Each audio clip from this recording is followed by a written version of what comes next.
NATO Foreign Ministers held an extraordinary virtual meeting on Friday, January 7, 2022, to discuss Russia's continued military buildup in and around Ukraine and the implications for European security. Speaking following the meeting, NATO Secretary General Jens Stoltenberg said, quote, "Russia's aggressive actions seriously undermine the security order in Europe. NATO remains committed to our dual-tracked approach to Russia, strong deterrence and defense, combined with meaningful dialogue. It is a positive signal that Russia is now prepared to come to the table and talk, because when tensions are high, dialogue is even more important," close quote. The meeting of NATO foreign ministers comes ahead of a series of diplomatic engagements next week with Russia, including a meeting of the NATO-Russia Council on January 12, 2022.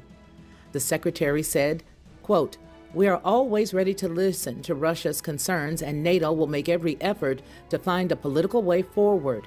But for dialogue to be meaningful, it must also address allies' long-standing concerns about Russia's actions.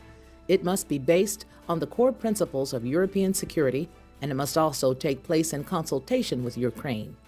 We are also consulting closely with other key partners such as Georgia, Moldova, Finland, and Sweden, as well as the European Union."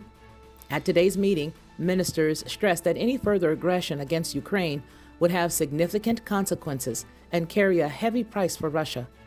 Allies continue to stand with Ukraine and fully support its sovereignty and territorial integrity, as well as the principle that all countries have the right to decide on their own path and their alliances.